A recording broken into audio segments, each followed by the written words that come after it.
Ladies and gentlemen, welcome to The Blade Job. I am James Trainer. I am your host. This is episode 7.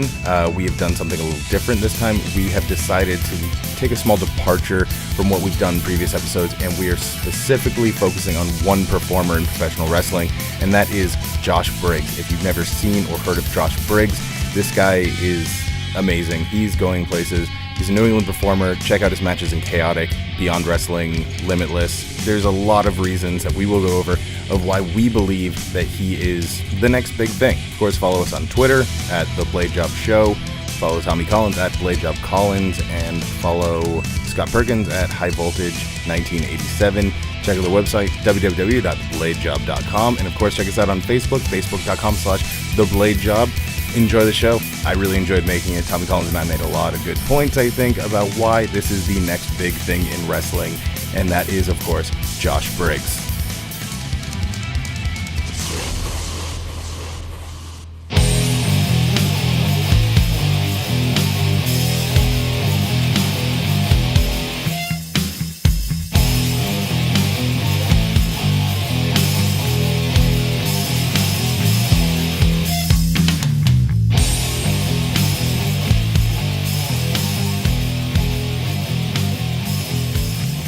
Tommy Collins. Hey. Where's Scott Perkins? I don't know. He's got kids. He needs this job. He does. He needs this job because he has kids, but he has kids, so he can't be at this job. Oh, that's how it works. Yeah. Well, he's missing, I think, a very special occasion here at the Blade Job. Well, then he can go fuck himself. I agree. We are kind of starting something new. We're kind of doing something that we've been talking about since we kind of inceptualized this show. I want to start highlighting some of our favorite performers here in New England. I think that we should be doing this on a regular basis, and hopefully this first one, this kind of the pilot testing for it, so to speak, maybe goes well enough that we can make this a semi-regular thing. Just by doing this, I mean, we essentially get free promotion, because what wrestler's not gonna retweet the stuff that's about them? That's true. I think it's just genius marketing. Yeah. And I made sure to actually business. reach out to the subject of episode whatever this is, the first individual we're talking about, and kind of let him know we were doing this to gauge his response and see How was if that? It went well. Oh, really? It actually went well. And so I'm excited to finally talk about this person. We have mentioned this person in the past on episode 6, which may or may not have been the last episode. I don't actually know when this is coming out. Yeah, we'll see when we get it edited and pushed out. But this is a person... Does he like us? I mean, maybe. Oh, okay. He called us his buddies on Twitter. Ooh, that's true. That's nice. That's like... And this is a dude that we've been pretty real. high and mighty on for a while. We talk about him in private. We talk about him on the show. We love when he shows up at different events we go to. I am, of course, talking about none other than Josh Briggs. Ah, yeah. We love Josh Briggs. The Blade Job loves Josh Briggs. He's kind of someone who... He came out of nowhere, for me at least. I mean... Yeah. It was a name that I heard, and it was a name that I saw on cards every now and then. And then... He blew up quick. He really did. He did. And something we'll talk about in a moment. He kind of... And I hope this is what happens for him. He kind of mimicked what Dijak was doing, where Dijak kind of came out of nowhere and went from, I'm around, I'm an indie guy in New England, to, hey, I'll be at NXT tonight and every other night because I've got a WWE contract. Right. And, I mean, it's weird, and I know you know this feeling. I know Scott has this feeling if he ever... Scott, you want to check? No? Oh, yeah, he's not here. Oh. We rip on each other a lot. It's weird. Yeah, well. Yeah, fuck it. Fuck it. We've talked about this in the past, that it's like, I want to see Dijak do well. I want to see Kimberly do well. I wanted to see Biff Busick do well, and I definitely want to see Josh Briggs do well. And it's cool when they get to WWE because you're like, yeah, man, I remember seeing this guy or this woman at indie shows and be able to go and talk to them and hang out with them. And it's cool to see them like, wow, they're there. Like, they're in the big time. But it's also super nervous at first. They're not here anymore. They're not here, and you don't know how WWE is going to do. Yeah, you know, it's like, I like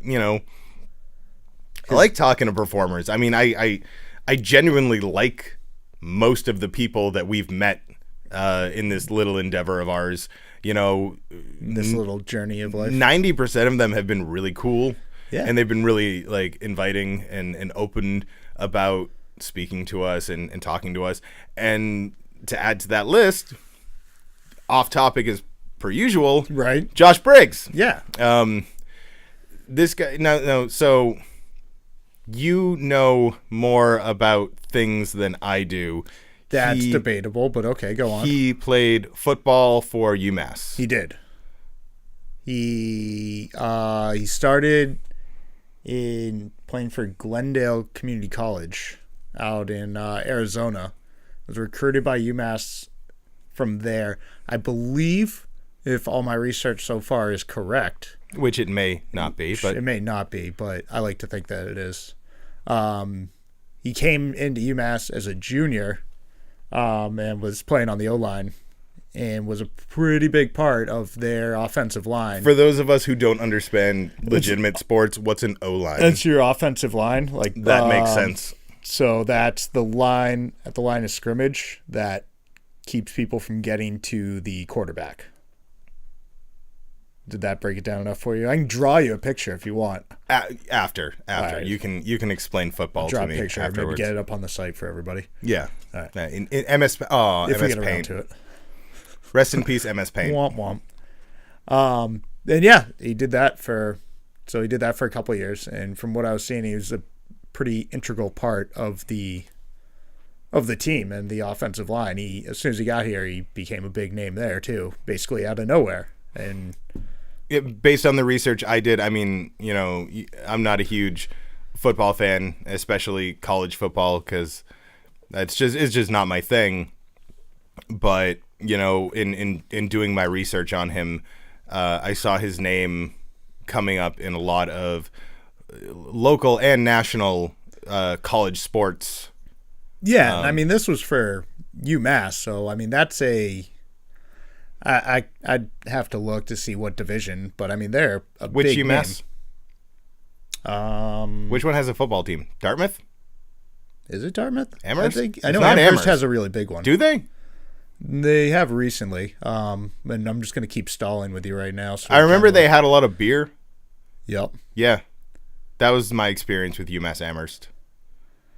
Beer. And they had wings over Amherst before we had it here in Worcester. Yep. That was awesome. I went to visit my brother there. We are doing great at spreading out the time until we figure out which school he went to. It was Amherst. It was Amherst. Yeah. Okay, cool. And that's, if not, don't. Wait, hold on. That's the Minutemen, is it not? Well, yeah, that UMass is Minutemen. Yeah. All of them are the Minutemen? Yeah. Really? Yeah. I learned something about college sports today. Unless I'm wrong. I don't know. I hope you are. Don't worry about it, but he was a Minuteman. So the one thing, I mean, I can talk about is after college and after football, he went to New England Academy of Professional Wrestling and trained under Brian Fury, which, you know, is another guy that, you know, a guy, I'm glad that he's had the career he has. I'm glad that he's still teaching. It's a guy I miss in the ring, though. I always look forward to a Brian Fury match. But, you know, Josh Briggs, trained by Fury, you know, I mean, that's pretty awesome. You know, that's, you know. Nothing to shake a stick at. Wait, is shaking a stick at something good? I don't know. Like, nothing to shake a stick at means that, like, it's good. It's a thing. Or do you shake a stick at something that's good? Like, hey, look at my stick, you're really good. It's a saying. Yeah. There's a saying there. There's a saying there. Right. You know, I mean, you get to the point where, you know, there are a lot of pro wrestling schools. New England Academy of Professional Wrestling might be one of the most iconic. I mean, if you think of the talent that has come out of that school, it's up there. I mean, you've got Triple H, you've got Kofi Kingston, you've got Sasha Banks. Did Cena train at that school? I was actually just thinking about that. I know Cena debuted for UPW, I think was his first gig I think on he the indies. trained there? I mean, he went to the WWE quick. But once again, off topic. But it's an iconic school. It's a fantastic pro wrestling school. I've got a buddy who's hopefully going to start training there. Yes. And the school was started, by Killer Kowalski, who's was a legend in his own right. Still is, of course. But and Fury, kept that legacy alive and kept that legacy going to churn out the next generation of stars, where I really feel like lately I'm noticing a lot of the guys who make it big, they're coming out of New England.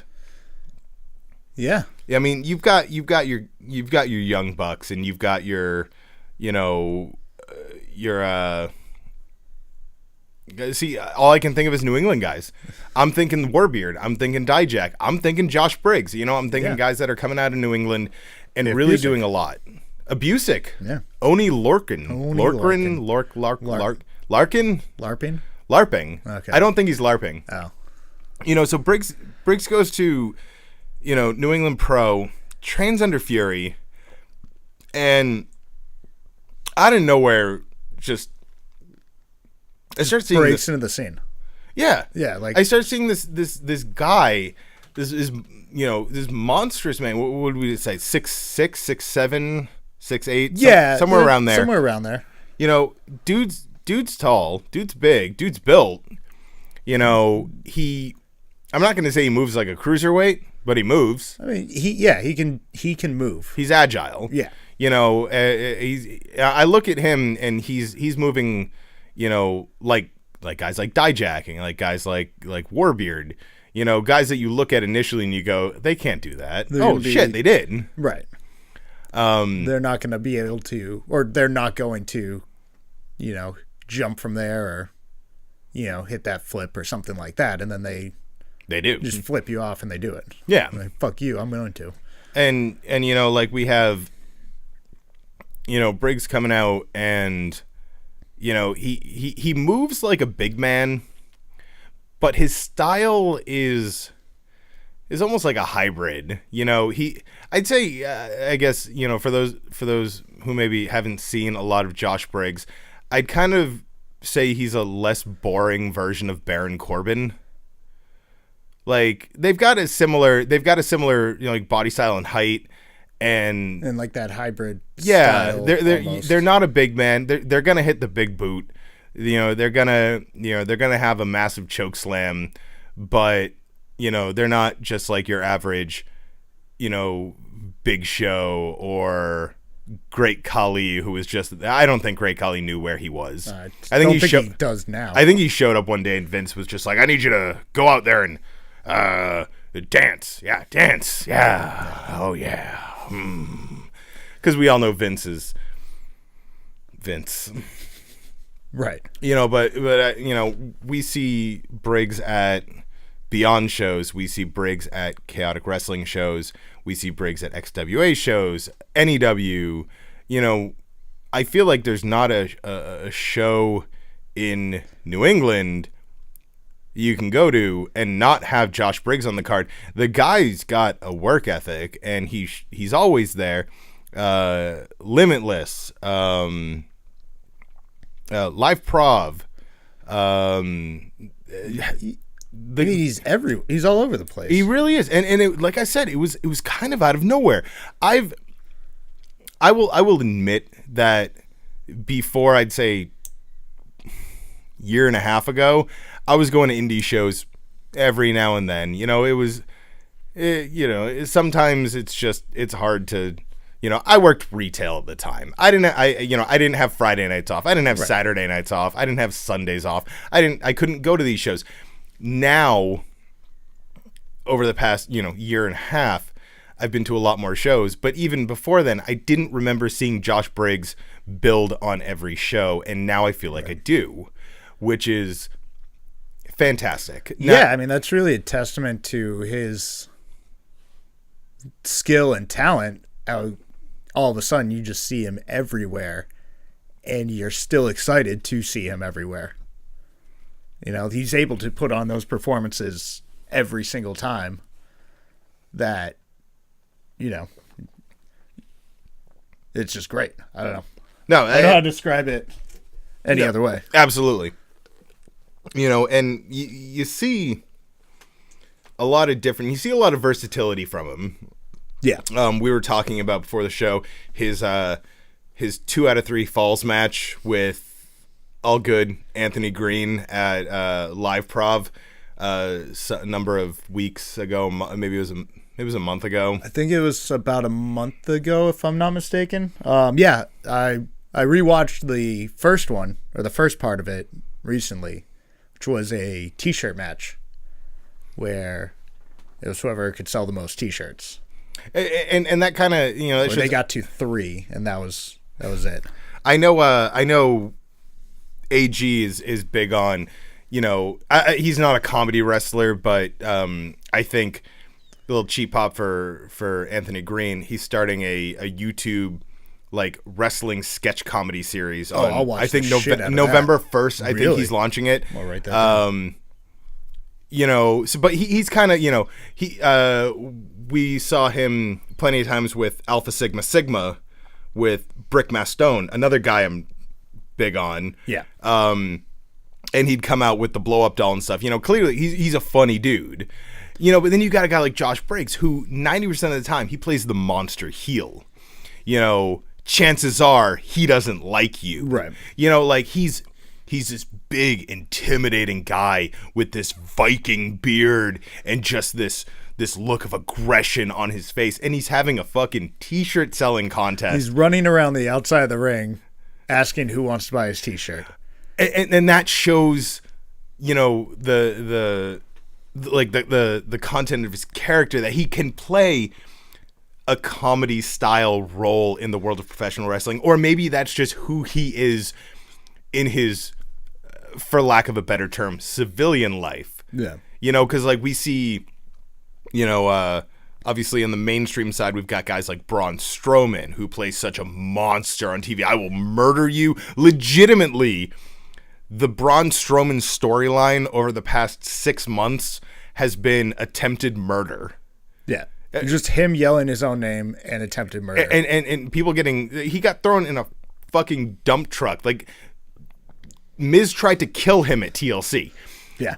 For a company, I've seen this said online, I will repeat it just because it's true. For a company that has such an aversion to blood, sex, and violence, they show a lot of attempted murder. Yeah. Yeah, right? Yeah, you're right. It's weird. Yeah.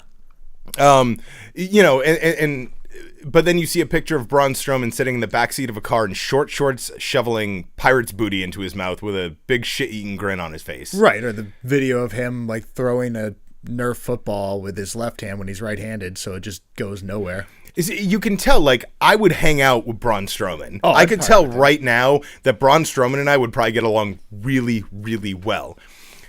And that goes, brings me right back to Briggs. Clearly, this guy's got some sort of sense of humor to him. Pro wrestlers, they do what they're told. The promoter says, this is what I want you to do tonight. And you go out and do it because it's your job.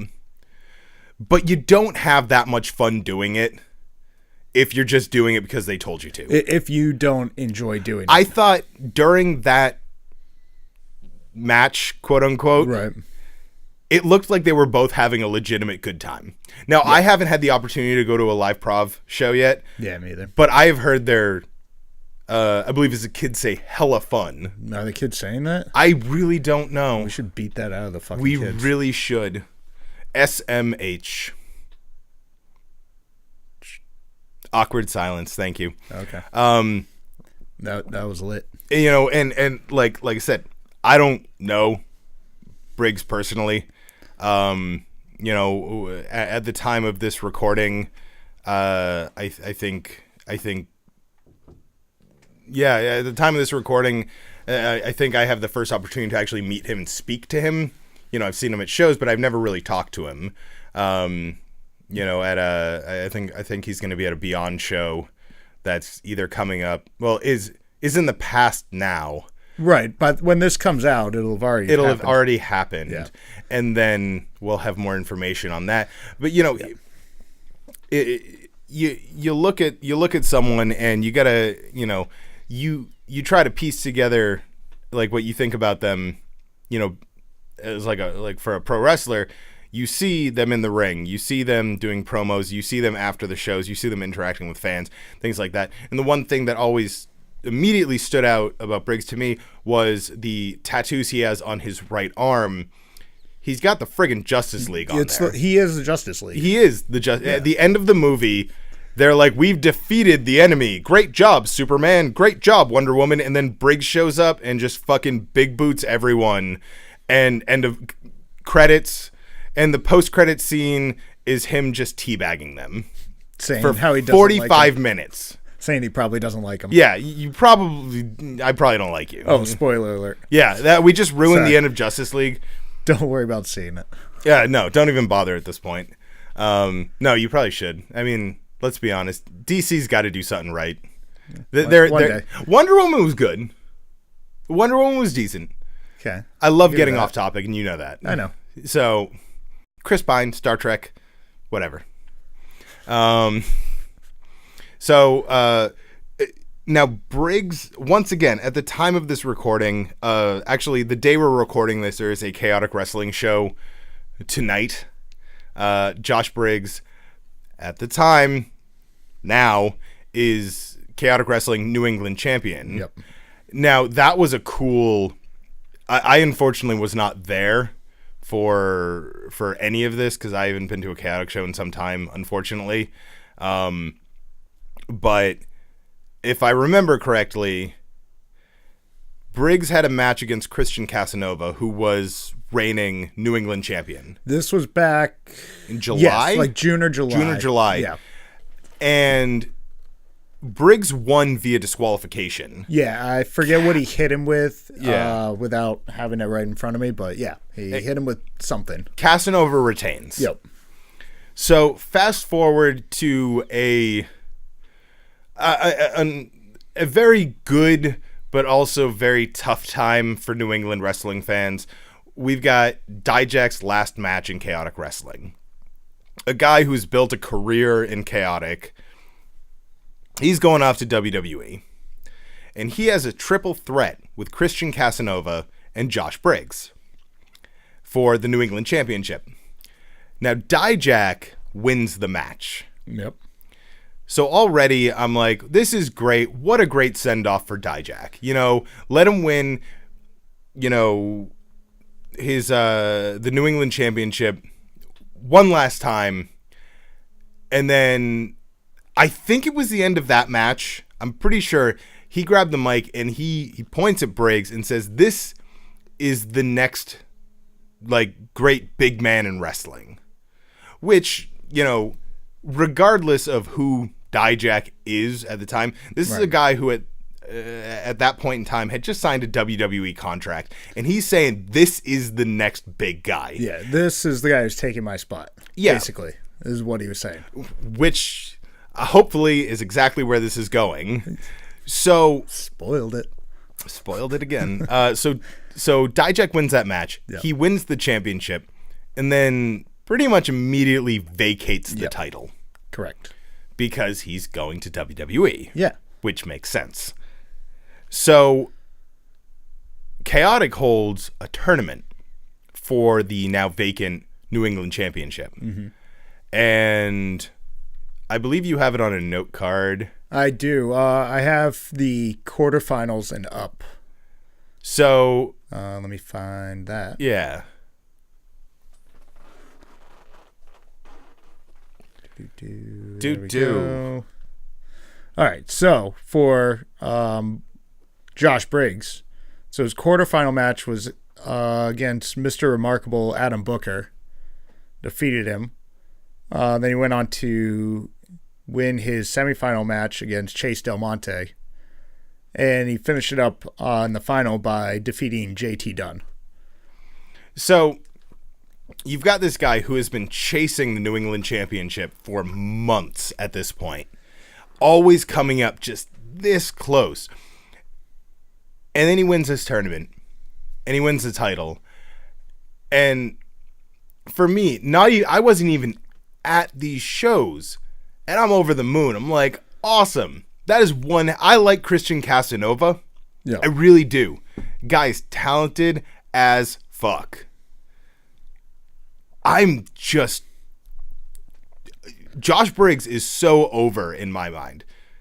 In of course the best sense in the wrestling term of he's over. Like he can be the heel all he wants. I want him to win. I want him to kick the shit out of people. He fits that good like anti-hero role. Oh yeah. No, absolutely. He's the heel, but you are cheering for him. Oh, absolutely. You know, it's like this guy has this opportunity to fill that void that Dijak left when he left. There are a lot of like really, really talented performers in New England. Like I was saying before, there's some stars coming out of this area, man. Like there's a lot of stars coming out of everywhere, but I just feel like I look at the landscape of like NXT, I see a lot of faces that I saw get famous around here. Yeah. You know, it's really endearing that we are in this budding utopia of pro wrestling. And, you know, with Dijak gone, you know, at least from a big man standpoint, I know they've been kind of running the angle at Beyond of who's the new ace at Beyond. Yeah. And, you know, from their main event stars, you know, we've got this long running feud between David Starr and Joey Janela. You know, we've got at Apocalypse Dudes, which is in the past when you're listening to this, you know, we've got JT Dunn versus Matt Riddle. That's going to be a good one. It is. I mean, it's... Or was by the time it was, this comes out. That, you know, let's just assume that was an amazing match. I enjoyed that. I think that's a safe bet. No, absolutely. You know, but I guarantee, because I don't remember the card off the top of my head, I know that Briggs is working. It doesn't matter who he works against. He's going to put on a great match. Yeah. Like this dude, I know Brian Malonis has an open challenge. Brian Malonis, Josh Briggs, awesome. Yeah, well, you were telling me about the tweet that you saw. Yeah, Briggs tweeted out that he's the king of open challenges. Yeah. You know, I would love Brian Malonis and Josh Briggs, or I did love Brian Malonis and Josh Briggs. I don't understand time. It's a fickle bitch. It is a fickle bitch. But you know, it's just he's roughly 2 years into his pro wrestling career. We're gonna call this the end of his sophomore year. Yeah. His junior year, I can't wait. Like, I honestly cannot wait to see what comes out of this guy. This amazing year was his quote unquote sophomore slump, and he's just gonna explode after this. If this is his, like, you know, this dude, it's gonna be awesome. Like, I can see him winning the Chaotic Heavyweight. I can see him winning the XWA Heavyweight. I can see him winning every major championship in New England at some point in time. There, like I said, there's a lot of great performers. A lot of performers that, you know, I've had the honor and the privilege of seeing come up in this industry. One that springs to mind, Ilya Markopoulos. I remember I was at a Chaotic show where I don't know if it was the day or it was just around there, but they were celebrating his 18th birthday. Okay. The dude's Chaotic Wrestling heavyweight champion now. Like, I was there he's a kid practically. Yeah. And now he's the star in Chaotic Wrestling. Yeah. Now he's the face of Chaotic. Josh Briggs is going to be that guy. Josh Briggs is going to run rampant in New England wrestling. It's not a matter of if, it's a matter of how long until he does. Like, until he takes over all of New England. We're not talking a repeat, a three-peat, or even a four-peat. We are talking minimum 8-peat. See, it's funny. I hate my friends. It's funny because you understand it, and we'll pretend that we're not old for like 5 minutes. Yeah. There's probably a lot of people who don't understand that joke. And this is why SNL sucks now.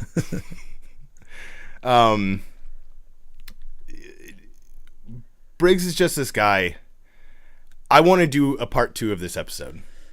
Like, if this is episode 7, it's 7.1.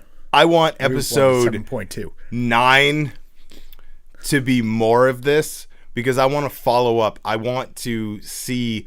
I honestly think that in 2 months, in 6 months, in a year, we're going to have another 45 minutes worth of content to talk about this guy.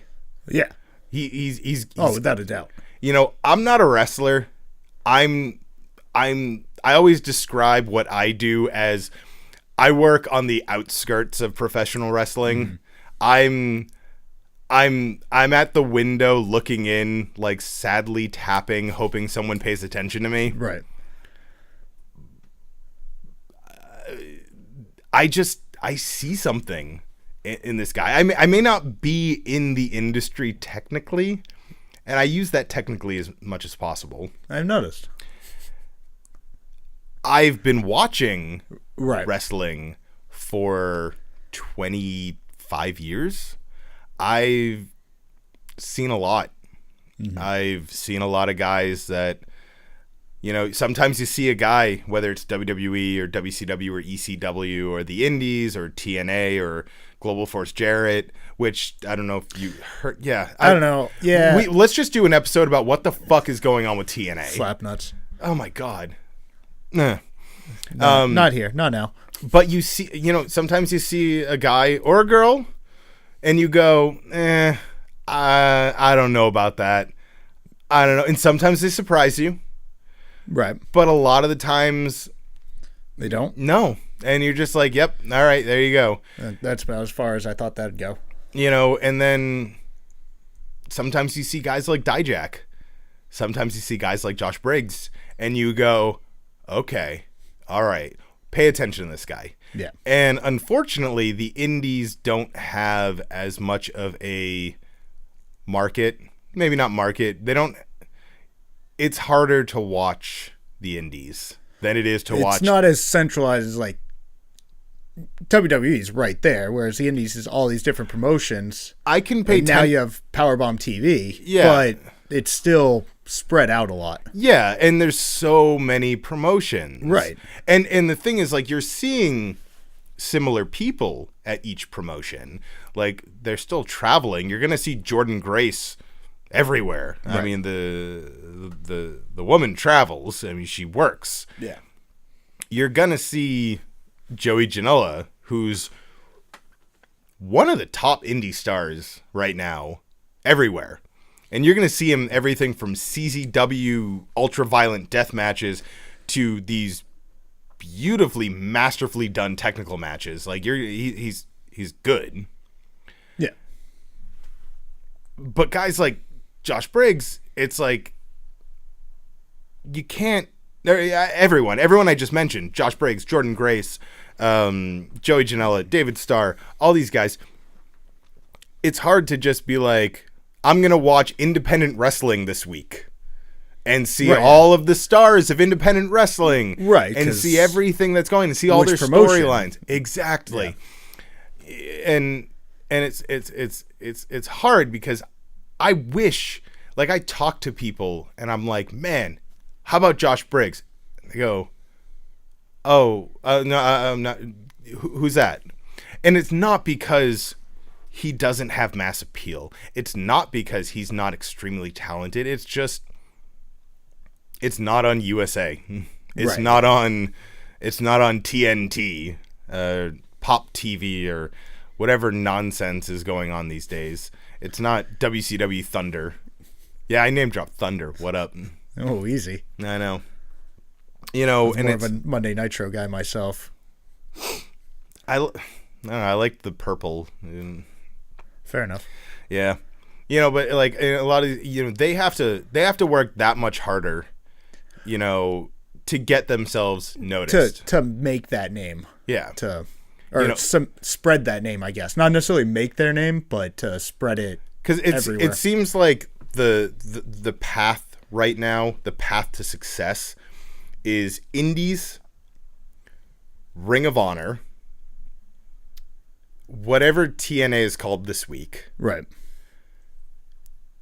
Maybe Mexico, Japan, and then from Japan, you either are now the Young Bucks or Kenny Omega or War Machine, and you just ride the indies for every dollar it's worth. Right. Or at this point, you're going to have WWE knocking down your door. Like AJ Styles, Finn Balor, Kevin Owens, Sami Zayn. You know, these guys who busted their ass to reach the pinnacle of the independents where WWE needed them. Right. And they needed them because they spent too much time training shitty talent because Vince had a hard-on for them. Right. That's pretty much what happened. Great Khali. Done. Wrapped up. Khali was entertaining as all hell. Christ. But the guy's a former world heavyweight champion That makes who me sad. I think in total has wrestled, and I say wrestled, 35 minutes of his life. Ugh. That's so depressing. Feel like I could do better. You probably could. David Arquette did better. It's true. Not saying much, but it's true. No, it's true.